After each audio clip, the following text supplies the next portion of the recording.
결국 우리나라의 전세 제도라는 것이 다음 임차인을 받아가지고 전세 보증금을 돌려주는 그 관행, 이 관행으로 인해 가지고 결국 이 모든 사단이 난 거잖아요.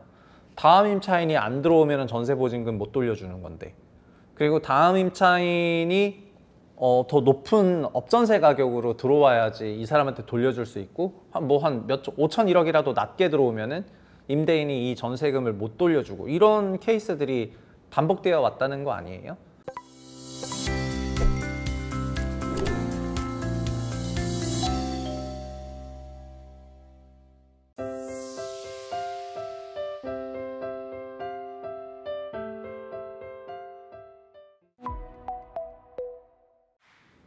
안녕하세요, 최부심입니다. 오늘은 경매시장 얘기인데요. 아실 사이트를 보니까 요새는 경매 물건도 올려주고 있더라고요. 이게 마당에 있는 데이터를 갖고 와가지고 이거를 보여주는 건데, 그 중에 뭐 간단한 거 하나를 좀 소개해 보면은, 이거는 보시는 것처럼 이제 집합 건물이죠. 신건은 새로 나왔다. 그다음에 이게 임차권 등기가 돼 있는 겁니다. 그러니까 임차인의 임차권 등기가 돼 있는 건물이고, 그리고 여기에는 이제 선순위 임차인이 있다는 거고, 근데 여기서 이제 대항력을 포기하겠다. 이게 경락이 되면 대항력을 포기하겠다는 이런 내용이겠죠. 강서구 내발산동에 있는 제7층 703호 요 꼭대기층에 있는 건물인 것 같고, 3억 5,600만 원이고요. 감정평가가 3억 5,600이고, 그래서 경매 게시가가 3억 5,600만 원 이제 최저가 시작입니다. 그런데 여기서 만약에 뭐 아무도 입찰이 없다 그러면은 이제 할인돼 가지고 그 다음에 또 경매를 하게 되겠죠. 근데 이 건물을 보면은 얼마냐면 감정가 3억 5,600이잖아요. 그래서 올해 3월에 접수가 돼 가지고 3월 25일에 개시하겠다고 했고, 10월 23일에 할 거니까 지금 한 40일 정도 남은 거가 되겠습니다. 근데 보시면은 여기에 등기부등본도 데이터로 이제 가지고 온 건데, 제가 등본을 뗀 게 아니라 아실에서 보여준 데이터인데, 이것도 보여주는 거니까 마당에 확실히 데이터가 잘 나와 있는 것 같습니다. 근데 코어는 2018년에 요 소유자분이 이제 갖고 있었는데, 2022년 11월 24일에 이 주택이 민간임대사업자 어쩌고저쩌고 돼가지고 여기 소멸된 거거든요.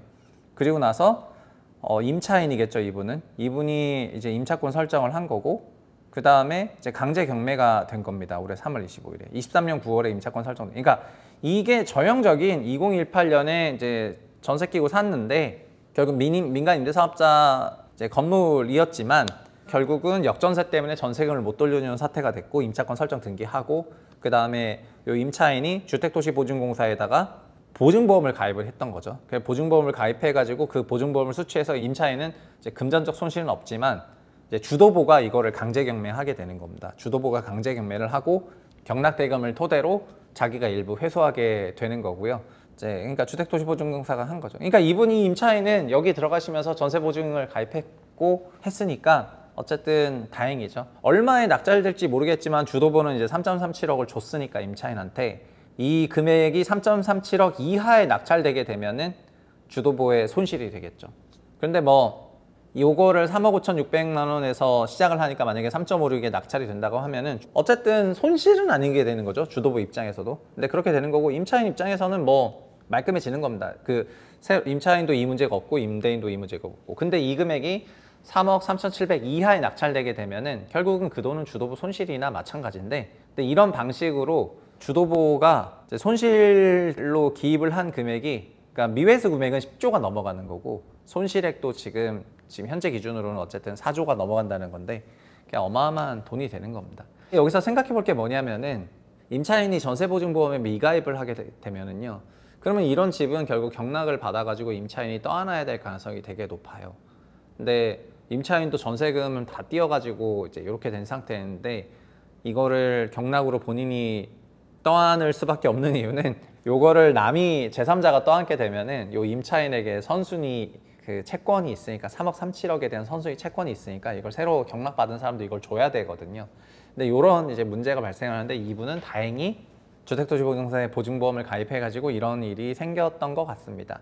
지금 결국에는 어떤 의미냐면은, 여기서 3.37억이 저 집에 적합한 전세였느냐, 이거를 저희가 되게 생각해 봐야 되는데요. 저 전세 금액은 지금 현 감정평가액의 95% 정도에 해당하는 건데, 과거에는 이 그 전세금이 매매 시세랑 거의 그냥 일치하거나 매매 시세 그 위에서, 그러니까 완전 깡통 전세 상황에서 전세를 받아버린 게 이 모든 파국의 원흉이 되었던 거잖아요.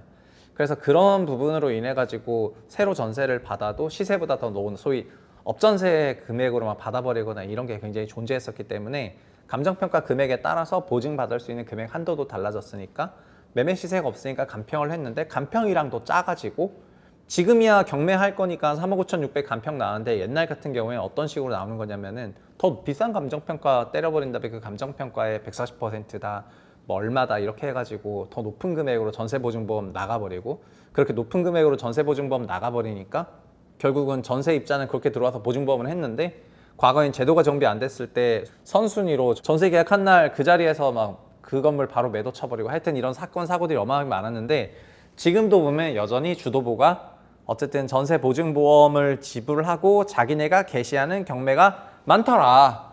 이런 게 아실에 이제 보니까 확인이 되었습니다. 결국 이런 것들이 경매를 통해 가지고 집합주택들이 굉장히 많이 나오겠다는 그런 생각이 많이 들고요.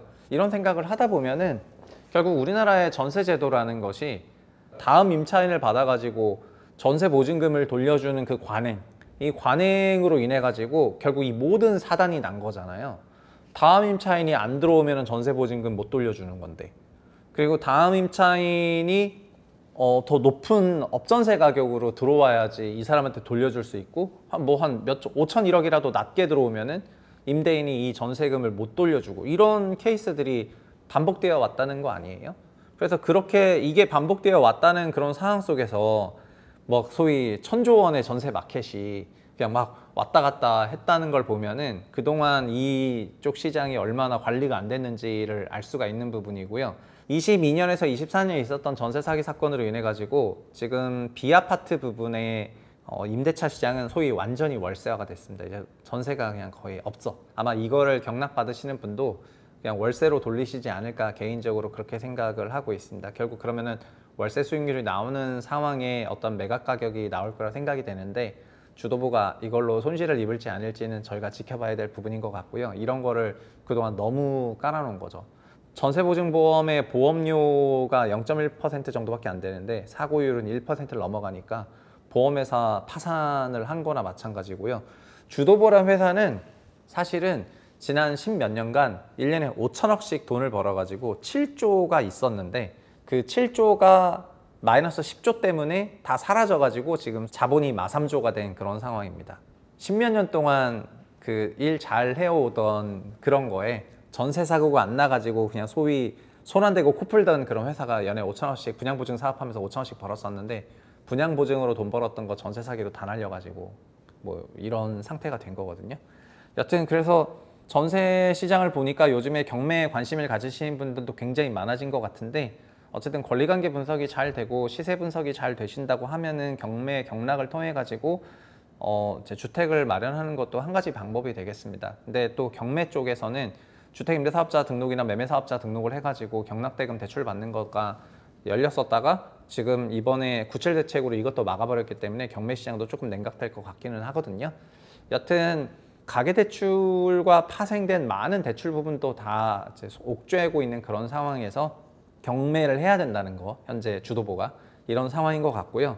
전세제도에 대해서 진짜 어쨌든 9월 11일 날 대통령 간담회 때 발언도 있었기 때문에 전세에 대한 전면적인 재검토가 필요한 시기가 아닌가, 또 오늘 경매 물건을 보면서 그런 생각을 했습니다. 그런데 이분도 어쨌든 전세보증금 반환보험을 가입해가지고 이 위기를 넘기신 분 아니겠어요? 근데 이거를 하지 못했던 분이거나 아니면 놓쳤던 분이거나 했다고 알았는데 안 했다고 착각된 거나 안 처리된 거나 하는 여러 가지 케이스들이 있을 텐데 이게 안 되신 분들은 그 한 명 한 명이 다 지금 굉장히 그 불행한 상태가 되실 것 같아가지고 안타까운 마음뿐이고요. 전세 사기 사건이랑 이런 후속 처리를 빨리 해결했으면 하는 그런 바람입니다. 오늘 여기까지 하겠습니다. 감사합니다.